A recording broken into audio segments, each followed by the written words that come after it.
So Leroy snitching is going rampant at the at the bubble. Oh boy, Snitchy. The Shams is reporting the phone won't stop ringing with violations. People are calling left and right, letting you know what's what. Here's the deal. I got a call from Adam Silver, and he said, "Look, Snitchy, I know you like basketball, and these are some of your favorite players, but you got to do your job.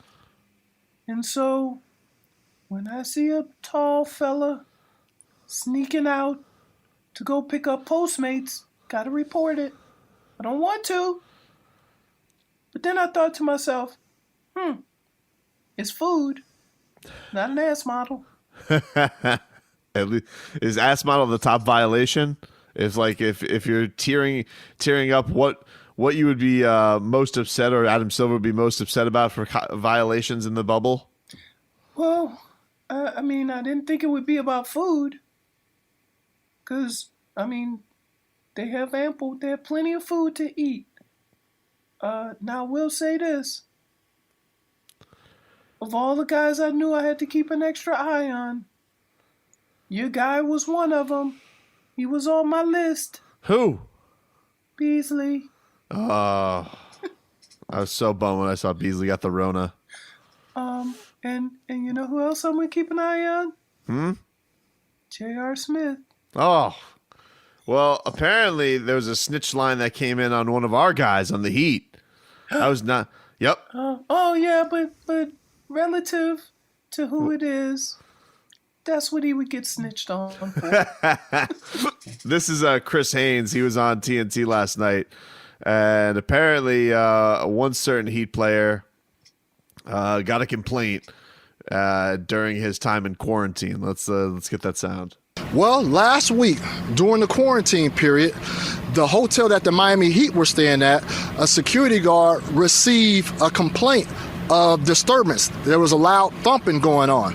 So sources told me that the security guard went over to investigate, found the room, knocked on the room, and who opened the door? It was Miami Heat forward Jimmy Butler, drenched in sweat with a practice gear on from head to toe. He was dribbling a basketball throughout his room the whole time. And so even during the quarantine period, Jimmy Butler was still getting his practice sessions in. Who doesn't love that? Sorry, Snitchy. Chris Haynes, stay in your lane, brother. This Snitchy Mouse house. You don't want Chris. Any disturbance to be reported, you get it from Snitchy. So you're saying Chris Haynes is banned from Disney News, Snitchy? This is his job. Come to Snitchy. Come to the mouse for your information. Don't go get it on your own. Otherwise, me and you might have to throw some hands. Snitchy take his job serious. Definitely not the thumping I'm sure people thought that the disturbance was when they're like, hey, what's going on? Problems with ass models, thumping. Well, you know. Jimmy Butler's just like, nah, just getting some dribbles in. Full sweat.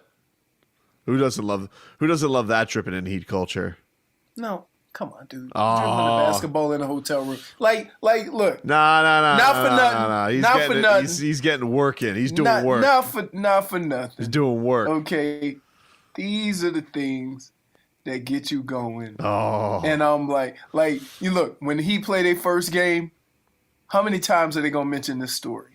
Oh, right? I hope it's on. They're going to mention it a ton. Yeah. And it has no relevance to anything. Oh, it has relevance. It has relevance. It has relevance. It doesn't. Was Ben Simmons dribbling? No, he was abusing fish. You see what they're going to do with Ben Simmons, right? What? Oh, they said they're moving a power forward? Yeah, I'll believe it when I see it. You don't... Why? You don't think... Nah. Okay. All right. I think it's one of those cute things you say, but they're not going to do it. What is this, 2002? We're talking about power forwards and positions that they're going to play? We don't do that anymore.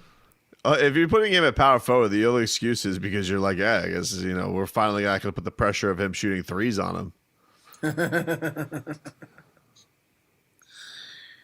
Here you go, Ben Malone. So we have one more week before there's action. Yeah. Scrimmage action. Scrimmage, right. Now, my question is that with all these leagues, and you talk about baseball actually has, they've tried to they have the best plan if there's an outbreak of COVID on a team or what have you. Because each team has access to 60 players. Yes. And everybody can't do that. Maybe football can have an expanded reserve roster, but baseball is such that it won't be as good, but you can still have some success. You can manage. And I think it just younger guys. It'll just be younger guys, I actually think for this year it'll be fun for the Marlins fan because you can see a lot of the guys. It actually seems like the Marlins are giving some of their prospects a shot. Like Don Mattingly said yesterday or 2 days ago that Lewin Diaz and Don Mattingly loves Monte Harrison. Holy crap. He is like Monte Harrison's wrestling manager. He pumps him up. Jesus Sanchez. So it seems like you're going to get a chance to see some of the young bats, and then Jazz Chisholm. It's not even out of the question that maybe he comes up. So yeah, it'll be fun as the Marlins fan if some guys get replaced. You'll get to see some of those top prospects. Right. That'd be cool. But my bigger question was: you think that in these discussions that they have had discussions about percentages? Because if you have to kind of play the percentages, and I know it sounds kind of bad, but you can't go into these seasons just assuming that nobody's going to get COVID. And so you kind of have to prepare, okay, what are the chances? How many guys? Let's get a little test run. It hasn't been, soon as they did, the quarantine, there's only been, 2 or 3 guys? Yeah, there's only 2 guys that tested who actually came to the bubble. Right. So from that standpoint... But they never left quarantine. They were in the phase where they were all in their hotel rooms, couldn't leave. So from that standpoint, I'm just saying it's once they get going, I think basketball may be at... has the best chance of there being very little COVID, just based on how they've done things. It's safe to say when they start, nobody has COVID. I think so. Right? And they've quarantined themselves in a way that, at least they're starting with a clean slate. So baseball is a little different because they're going to be traveling. They're going to be doing a lot of things. Football, I can't imagine what the contingency plans are for football simply because you are in contact constantly. And there's so many guys in the league that you can't do what you're doing with basketball. It's football is going to be interesting. And it also feels like football came into this with a little bit of arrogance that it was going to be gone. Right, because they say, we haven't started yet, so we got time. Yeah, it feels like they were playing from behind a little bit. Jimmy Butler yesterday, he did reveal what he's going to be doing for his jersey, for his message, and he decided to take a different approach. And here's Jimmy Butler on that. I have decided not to. With that being said, I hope that my last name doesn't go on there as well. Just because I love and respect all the messages that the league did choose. But for me, I felt like with no message, with no name, it's going back to like who I was. And if I wasn't who I was today, I'm no different than anybody else of color. And I want that to be my message in the sense that just because I'm an NBA player, everybody has the same right, no matter what. And that's how I feel about my people of color, is this is a thing that we will do more action towards. I'm with, like I said, the Black Lives Matter and all the phrases that they chose to put on the back of the jersey. But for me, it's a lot more about action and continuing to learn and teach the people around me and doing what I can in my community. What What do you think That's of that cool. idea, Leroy? Going blank. That's cool. It's kind of a different approach because it's kind of one of those things where he feels that like more about the action, Yep. more about what you do, more about what you do to educate, and don't necessarily.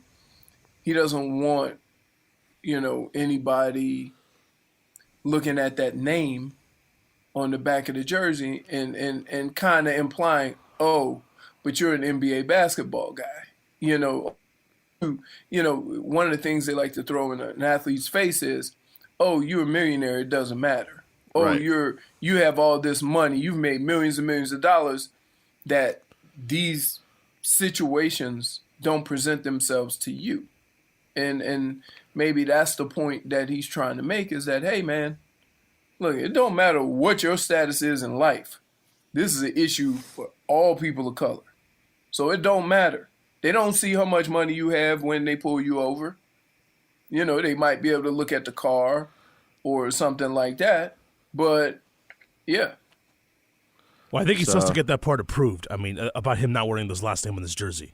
I gotta Yeah. think he did get it approved though, because they did announce the Heat put out like the official list of what everybody's wearing yesterday, and his did have blanks. So I gotta think they don't put that out the Heat if he didn't get it. approved. That was just for the official approved nicknames. He chose not to have one of those. But as far as getting his last name on the back of his jersey, that still has to be approved. But yeah, his blank on that list yesterday was just him not picking one of the pre-approved messages. I thought that meant like they're gonna let him do it. I mean, come on, like really? You think? Yeah. What are we doing here? Well, keep in mind, keep in mind that, like, if you're a jersey guy, if you have the license to make jerseys, or how's that gonna work? I don't know. See what I mean? Because you think that's gonna hurt Jimmy Butler sales? No. I'm not saying that. I'm saying from the companies.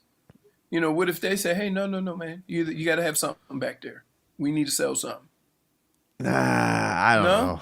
I don't think so. I'm just curious. I don't think so. I think that they're gonna. I think it's a good message. I think it was a good explanation from him. I don't think that's anything that they should ever hesitate at for this standpoint. Right. Seems pretty clear cut to me. I thought I guess that's a good point, Robbie. He didn't pick anything, but I thought when they put that out there that they were just,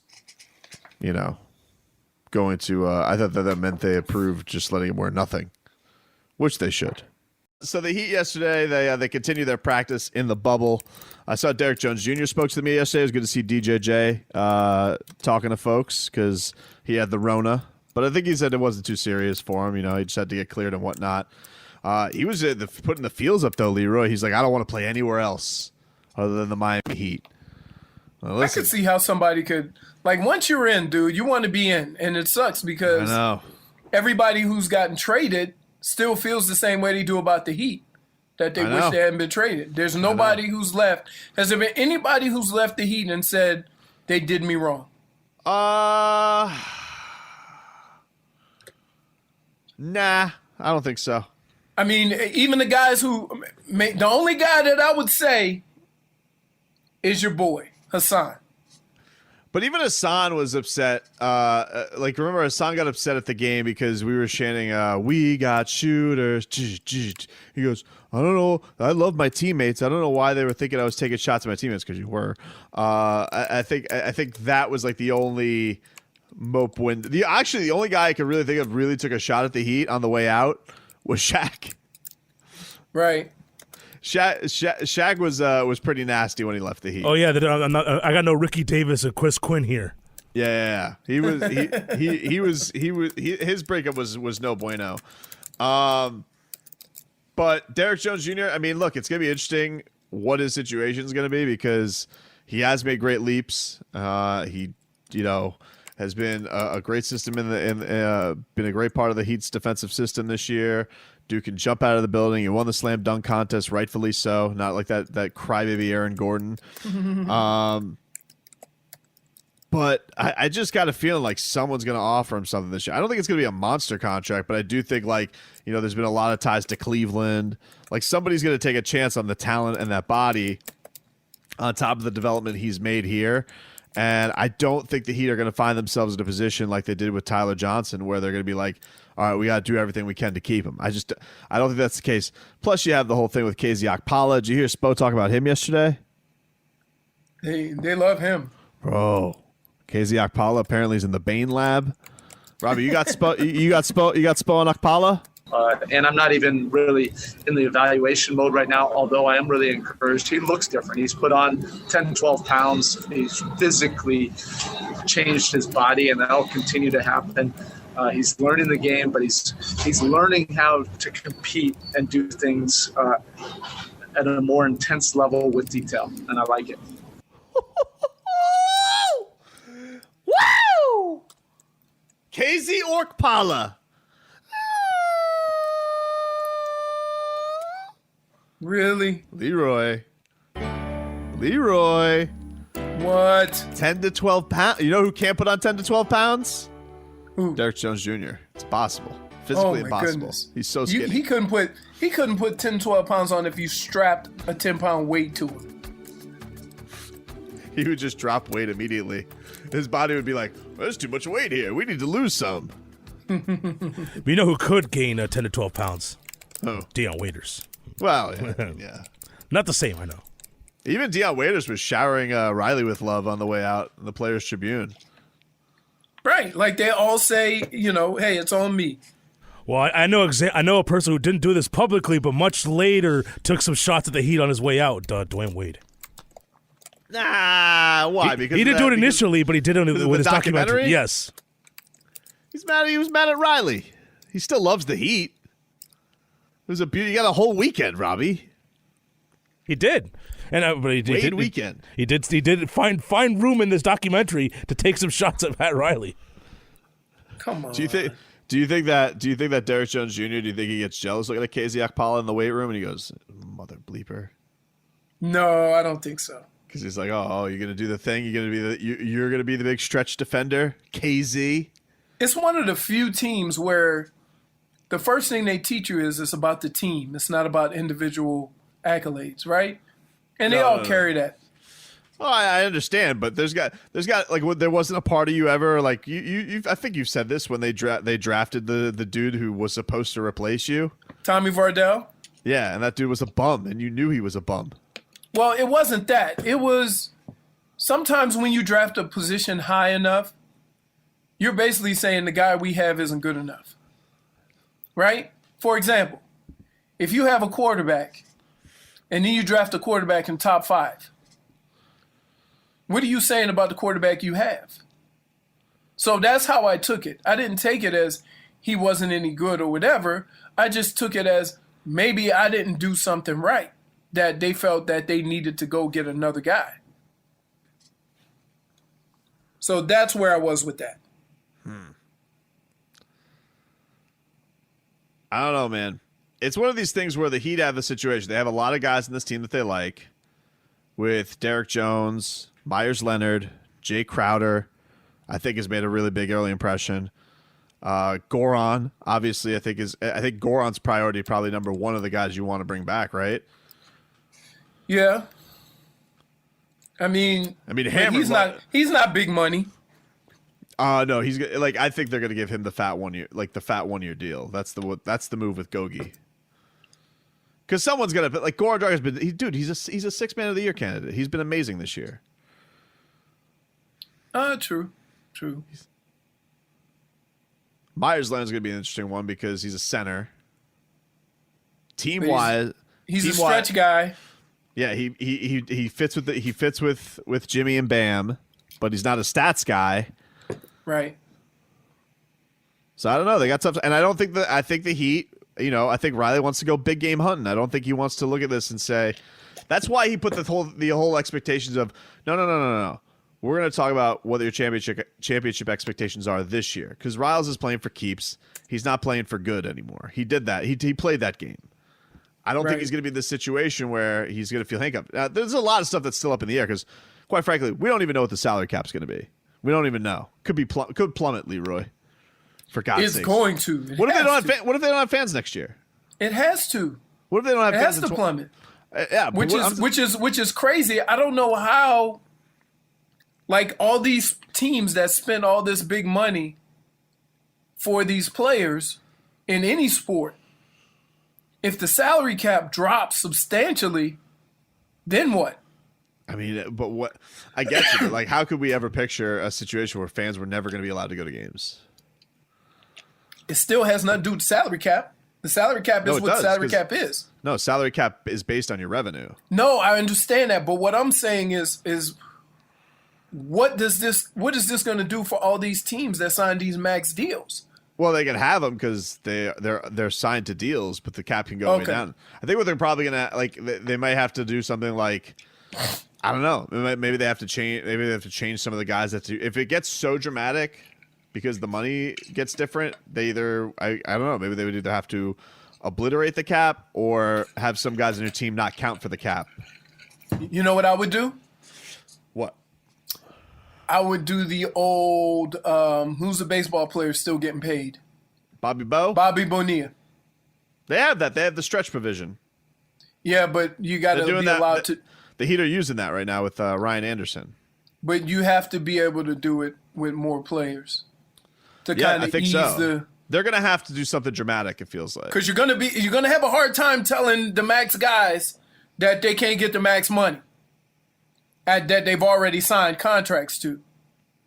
And it's going to strap these teams if the salary cap drops too much because they're just not going to be the revenue.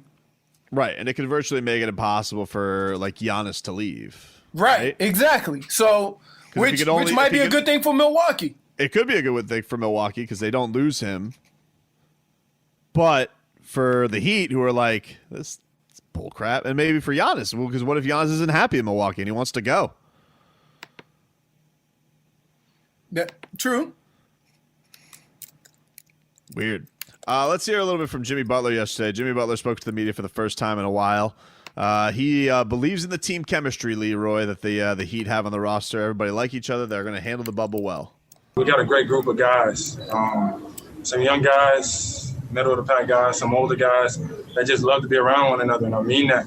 And compete and have each other's back and have each other's best interests at heart. And we enjoy everybody's success. And I think that's going to be key. There's no home court advantage. There's no fans. There's no crowd like that. It's all about who's going out there, who's competing the hardest, who wants it more. And like Coach Spo always says, it's the Hunger Games. It's going to be a dog world in here. Somebody says Mike Miller left on bad terms. Yeah, it wasn't great, but he also left limping. It was also an unexplainable thing of science. Like the guy played 3 games with the Heat. They were all finals games where he had tremendous moments. The rest of them never existed. I think he had one good game against the Raptors that I remember. And then he goes to Memphis and he plays 81 games. It was weird. Right. Well, and guess what? Made LeBron so mad. Did that have to do with him playing 81 games the following year? And then you go back to say, see, we should have kept him. Because when he left limping. Well, you know who played that game? LeBron.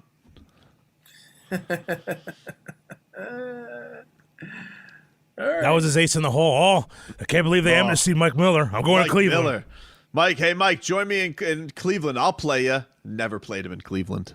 Never. Him and James Jones. Mike Miller, James Jones just sitting their fat asses right next to that guy, David Blatt, hearing his stories of being a fighter pilot. And finally, here's Jimmy Butler saying you can count on the Miami Heat bringing it. Everybody has to have that same mental age. Everybody's at the same mental disadvantage. And I think we handled this well. You know, people like to say that we have a group full of underdogs. Say what you will, but we got a group full of really good pros that love to hoop, love to compete. And we're going to go out there and give it our all. Home, away, or neutral here at Disney, I think you can count on the Miami Heat bringing it. Also, we're going to be keeping our eye on people, and we're going to be snitching. We're going to be snitching. Snitchy? Heat culture's got you, baby. Got eyes everywhere. Gotta tell you, there's a couple eyes I have open, but not for these Heat players. They are on their game. Oh, really? Yep.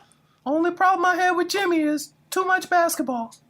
Too much noise? Nighttime basketball, daytime basketball, basketball. Damn, Jimmy, I need a break. Tired of coming up to your room only to realize you're bound to the basketball.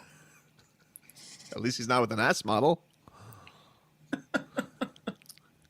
Here's if you guys Just don't know had a kid. if you don't know what Snitchy's talking about, this was TNT's Chris Haynes, and he revealed that Jimmy Butler is working so hard he's getting noise complaints from people in the hotel. Well, last week during the quarantine period, the hotel that the Miami Heat were staying at, a security guard received a complaint of disturbance. There was a loud thumping going on. So sources told me that the security guard went over to investigate, found the room, knocked on the room, and who opened the door? It was Miami Heat forward Jimmy Butler, drenched in sweat with a practice gear on from head to toe. He was dribbling a basketball throughout his room the whole time. And so even during the quarantine period, Jimmy Butler was still getting his practice sessions in. I couldn't even imagine the ramifications from just Jimmy Butler if he found out Tyler Hero got quarantined because of Postmates. I couldn't even imagine if he found out Tyler Hero went to go get a burrito from delivery and he stepped outside the line and wasn't allowed to play for 10 days, he would get so mad at him. I don't know what forgiveness would look like for Tyler Hero. He would just do like who was it, Lee Trevino and Happy Gilmore? Just as he's leaving the room, just shake his head. Just shake his head.